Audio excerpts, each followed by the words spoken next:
ځکه عبد الله ابن عباس فرمایي دا حدیث ته د ترمذی کوم چې ما په خطبه کې ورته وی عبد الله ابن عباس فرمایي وی چې عینان وی چې دوه سترګې دي دوه قسمه سترګې دي لا تمسهما النار اور بیا ټچ نکا یعنی اور بیا ټچم نکا ورتګو په هغه کې همیشه پاتې کېدلو نه دا خو اور بیا ټچ نکا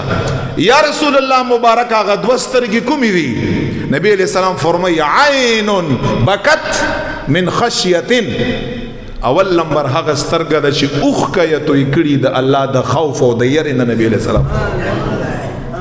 معمولی غوندې ذره په رخسار باندې معمولی غوندانه چې دا زیات چې هغه نه یو نړۍ یو لړۍ غوندې جوړ شي لږ غوندې دا رخسار دا پاغه باندې لوند شي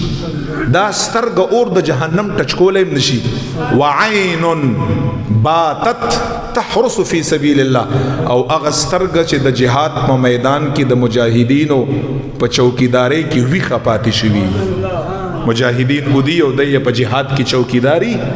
فی سبیل الله کی ویخا کوم سترګه پاتې شوی دغه سترګه رسول الله فرمایي اور د جهنم یا مسح کولای نشي نو داسې خو بنی چې ګوند د سترګه به موږ نه الله تعالی وباسي او التفرته او موت مقصد د دې خبره ده چې داسې سترګه زما او ستا په بدن کې دا سترګه برانه وباسي نه چې ګوند دا دلته کې دا به جهنم لنځي او دا دغه سترګې د برکت به زما او ستا ټول بدن جنت لځي ان شاء الله دغه یو او بیا نبی علیہ السلام فرمایي مخکې پسې چې دوه قطرې الله ډېرې خوښي قطرې یو د اوښکو قطره ډېره الله خوښه ده او یو د شهید د وینې قطره الله ډېره خوښه ده او چا سره چې په آخرت کې دغه دوه قطرې نبی علیہ السلام فرمایي چې په دغه انسان باندې اور د جهنم حرام دی یو ځل چې زما او ستا سترګې نه اوښکه د خشیت د وجې نه توی شي څومره پاور دی پکې